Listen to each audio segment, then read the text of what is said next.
Hello everyone and welcome to my YouTube channel. In this video series, I'll be sharing classical music selections which I believe will help a new listener have a good guide on what to listen to and how to go about listening to classical music. If you're already a classical music lover, then I hope you find many hidden gems within our selections. So, let's get started. Our first album selection for today is called A Room of Mirrors, and it was released on Gemelli Factory label in 2022, so it's a recent recording, and it features two tenors, Emiliano Gonzalez Toro, who is a Swiss-based tenor of Chilean origin, and Zachary, who is an American tenor currently based in France. They are accompanied by Ensemble Gemelli, and they feature works here from the late Renaissance to early Baroque eras of classical music. And what is just so wonderful about this album, well, many things are wonderful. First, the two tenors complement each other beautifully. Emiliano has a more dramatic tenor, dark sort of voice, whereas Zachary is more of a lyric tenor.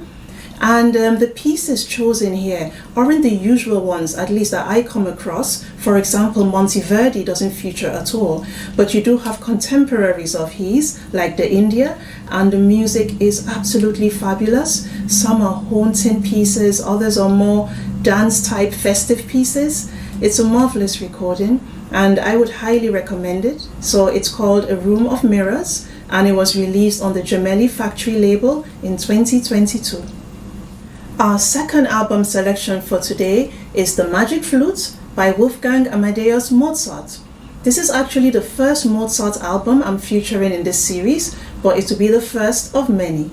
So The Magic Flute, Die Zauberflöte, premiered in 1791, just 2 months before Mozart's early passing. The librettist on The Magic Flute was Emanuel Schikaneder, and he was a friend of Mozart and fellow Freemason. It was a big hit when it was released, if I can use modern terms, it was a hit, and Mozart was quite happy about that. So this recording was released on Deutsche Grammophon in 1955, and it features great performers like Rita Streich and Fischer Dieskau. The conductor is Ferenc Frixe, and he's conducting the Berliner Motettenchor and Orchester Berlin. So why should you listen to The Magic Flute? Because it has great music, and even if you don't follow a lot of opera, I promise you that you do already know some pieces from this opera, especially the Queen of the Nights aria. It's very popular and you've probably heard it. So our third album selection for today is quite possibly the most famous oratorio in the classical music repertoire, and it's Handel's Messiah. This recording here was released on Decca Records, first of all in 1976 and then in 1995. And it's particularly dear to my heart because this is the Handel Messiah I grew up listening to. So it features the Academy and Chorus of St. Martin in the Fields, conducted by Sir Neville Marriner, the ever great Sir Neville Marriner. Why should you listen to this recording? Well, you've likely already heard it already, since it's a staple during Easter time, but it's a wonderful recording, and you know, you could try listening to it outside of the holiday time when we're usually all very busy, and perhaps you might find that you focus more and you can enjoy the music more. Our fourth album selection for today leads us into the legendary artist category of this series, and our legendary artist for today is the late great Jessye Norman. She's featured here on an album called Amazing Grace that was released on Philips in 1991. She's accompanied by the Royal Philharmonic Orchestra, conducted by Sir Alexander Gibson and William Patterson. Jessye Norman was born in 1945 in Augusta, Georgia. She passed away in 2019. She was born into a family of amateur musicians and singers. After school, Jessye Norman moved to Europe, and she premiered at the La Scala in 1972, where she sang the role of Aida, and she went on to play roles in operas by Wagner and Saint-Saëns. She also sang Mozart and Schubert, as well as works by contemporary day composers. In 2018, Jessye Norman received the Glenn Gould Prize for contributions to opera and the arts.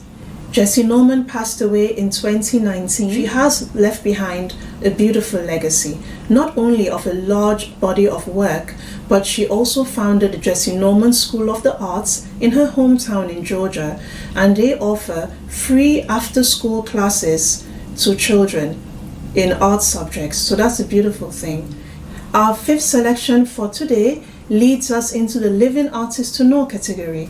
And our Living Artist to Know for today is the wonderful film composer Alex Heffes. Alex Heffes was born in the United Kingdom and began playing piano at a very early age. He graduated with honors from Oxford University and then branched out and played in a jazz band for a bit, and also took time to learn musical instruments from parts of the world outside of the Western world, something which will come very handy later on in his career. I believe the first time I came across the work of Alex Heffes was when I watched The Last King of Scotland, a movie about the former Ugandan president Idi Amin and the relationship he had with his Scottish doctor. All the movies that I've watched that have been scored by Alex Heffes have great film scores. And this here is a documentary called Earth, and it basically captures one day on Earth and shows different animals from all around the world. Also, outside of composing music for film, one thing I really like about Alex Heffes as a composer is that he has worked with other musicians on music outside of the film industry. This is important because with today's contemporary classical music composers, the most prominent ones are the ones who compose for film. But there's more to contemporary classical music than just film music. And another beautiful album he has out, which came out on Silver Screen Records in 2022, is an album called Sudden Light.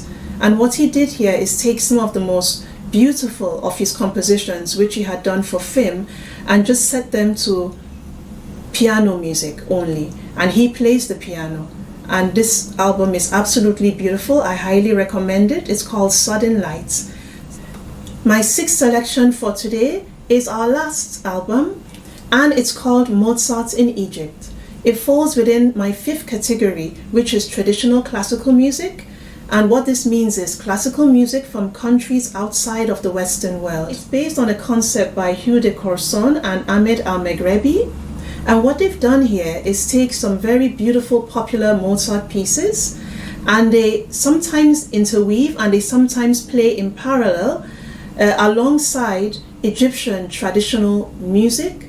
And the traditional music is from various parts of Egypt and various Egyptian groups, for example, Coptics, Nubians, and the traditional music from Egypt is played on Egyptian traditional instruments.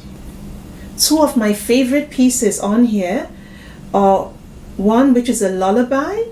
So what they did, they first of all featured a Nubian lullaby, and then it's followed by a German lullaby, which reportedly Mozart's nurse had sung to him as a very young child. And of course, being Mozart, he was able to transcribe from memory this piece. It's called Sleep My Little Prince, and together, oh, it's so beautiful. You have to listen to it.